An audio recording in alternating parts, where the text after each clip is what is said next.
Proud to be a veteran, the exhilarating story of Robert P. Adams. What does war mean to you? To Robert Adams, war was not fun, and he certainly was not prepared to be put into his situation, but because he was drafted, it made things more difficult. One main aspect that he took away from war was discipline, discipline, discipline. Basically, all discipline. to be able to say that you are a veteran that saved people's lives is beyond amazing.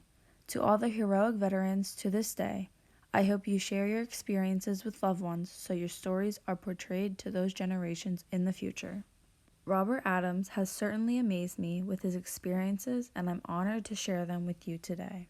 Born on September 8, 1949, in Lebanon, Pennsylvania, to Robert and Rose Adams. Robert Adams was an only child and excelled in history during high school, which obviously played a huge role in his draft into the military. Adams attended high school at Lebanon Catholic and worked a little bit of construction before being drafted into the military. Being drafted was not easy on the veteran nor on his or her family. Adams left behind his mother and grandma when joining the service. Robert Adams was drafted on August 13th. A bus picked him and many others up in Lebanon, Pennsylvania, and took them to the Harrisburg, New Cumberland Army Depot, where he was inducted into the Army. He was then sent on a train to go to Fort Dix, New Jersey, to start basic training. Leaving the house was a scary thing for Adams, considering he had just graduated college and hadn't really been set off on his own before. Basic training started with 8 weeks of basic training at Fort Dix, New Jersey. Then, Adams had another 8 weeks of advanced infantry training at Fort Ord, California. After a collective 16 weeks of training, Adams was sent home for 30 days and called back on the 30th day to be sent off to Vietnam. Vietnam was a very scary war, and those who risked their lives were not treated well by many when they came home.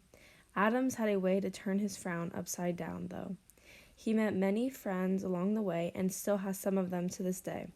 Dave Blackwell was a friend who got drafted at the same time as Adams, and they were both sent to Fort Dix for basic training. After the basic training, they both again got sent to Fort Ord, California, and when they finally got to Vietnam, they were sent to 2 separate units. During Adams' training, there was one specific instructor that stood out in his head. His name was Sergeant Stanley and was his drill instructor at Fort Dix. This instructor mainly stood out due to the poster with his name on it that stated, It takes the best to train the best, and he was tough. Sergeant Stanley was a very tough guy, and although he was trying to protect and prepare you, he was definitely one of the more aggressive ones in the pack. After basic training, Adams was sent to advanced infantry training, where he got experience with an M60 machine gun, grenade launchers, light anti-tank weapons, and claymore mines. Adams says, You name it, we did it. Basic training got him used to the M14 rifle, and then in advanced training, he got experience with some more of the larger machine guns that are still used today. During training, these young men had to be able to strip the weapons, take them apart, and then put them back together, and that was expected. Training is used in units such as E1, which is a private, and then goes all the way up to an E9, which is a command sergeant major. After basic training, most people go to an E2 and work their way up. Once I got to Vietnam, I was an automatic PFC, which is an E3, private first class. Yeah. I then got promoted to an E4, which is a specialist fourth class, and then finally to sergeant E5. The most difficult part of being in the military to get used to for Adams was the mornings. Mornings, you had to be up very early, and then nighttime was usually run very late. Before going to bed, you had to make sure everything was folded and put into your footlocker. Uniforms, t-shirts, underwear, socks, all folded into your locker and was inspected every day. Hanging out with the guys and trying to forget about war was the easiest thing to do, but obviously no part of war was really easy. Robert Adams spent 2.5 months at Fort Benning, Georgia, and the last 5 months were spent in Fort Hood, Texas. While stationed in Fort Hood, Adams had to play war games with the Army Rangers. He would take squads out and set up ambushes, which he thought was dumb because they had just spent 11 months in Vietnam, and then he was forced to be out there with the Rangers. Adams also experienced search and destroy missions, which he described as scary. Adams was stationed in the Mekong Delta for these missions, and most of the casualties at the time were due to booby traps or IEDs, improvised explosive devices. Adams was in combat and describes his experience. I still have memories of it. I still have dreams. Yeah. Combat's not fun. Yeah. I mean, you get over it after a while, but I mean, I still have dreams of it, and it was scary. Yeah. Whether you're walking point with the lead man on a patrol, or walking security, or whatever. And I rode on a lot of helicopters and making air mobiles, air assaults into an area, then sweeping a village or sweeping a wood line looking for the VC. During this traumatic experience for the veterans, they were able to keep in touch with their family members using letters, but the delivery system at the time wasn't near as advanced as it is today. It would go a week, maybe two, until you ever actually received letters from your family, or vice versa. Don't think the veterans had a lot of time to just send letters to loved ones because the veterans were never really off duty. Adams was a part of the recon unit, so they were always prepared to go out if need be. Adams went into Cambodia with a bunch of other guys stationed with him, and they were in Cambodia from May 1st to about June 15th. During the invasion of Cambodia, Adams was with the 9th Division Infantry, but he was with the recon unit, so he set up the landing zone connected to the 25th Infantry.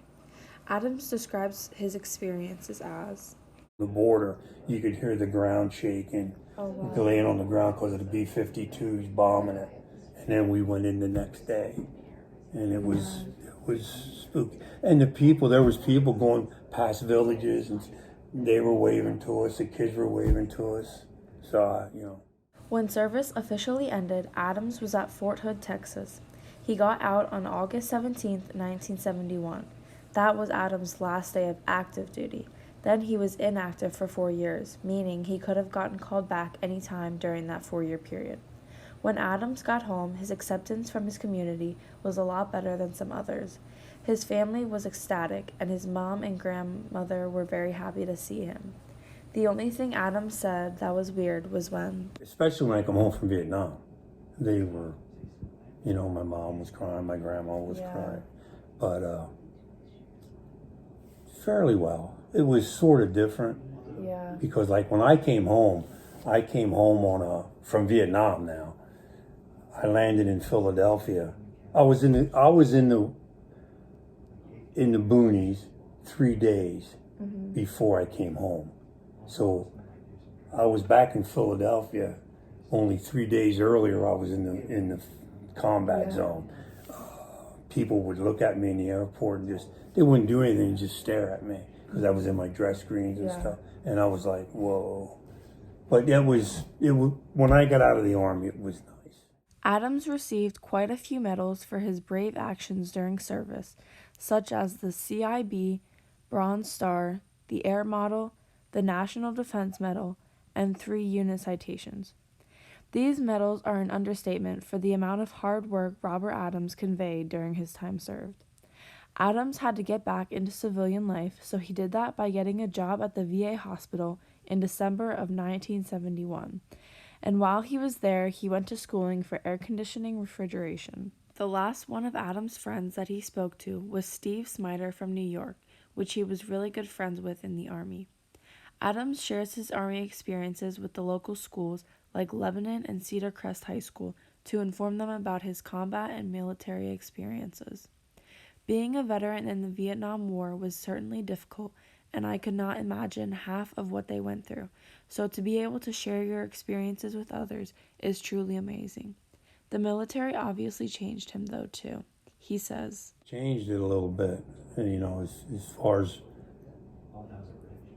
I really don't like when people protest because I wasn't, we knew what was going on back in the States with the protests and stuff, and I don't like protests. Yeah. So, And I really don't like people that disrespect Yeah. the flag. That bothers me. Yeah, because you guys fought. Yeah, that bothers me. We had, I just think if you're an American, you're an American. Yeah. Act like it. A life lesson Adams would like people watching this video is, I think when we go to war, we better make sure we know what we're doing, and it better be worth something. yeah. Not just go to war, send troops here, send troops there. Make it be a worthy cause. Don't just go to go. I think we stick our nose in too many things, and then, but if you're going to go to war, go to win. Don't play around. For future generations watching this video, I hope they understand what I was saying. I stumble a little bit and stutter, but just you're an American. Have pride in your country. Support it. And listen. for everyone listening, I hope you can think about the types of different positions these people have been put in and just take it into consideration the next time you ever think about disrespecting these veterans. A special thank you to Sergeant Robert P. Adams and all the great things he's done for our country by risking his life. I am so incredibly honored to be here with you today and sharing your experiences with others.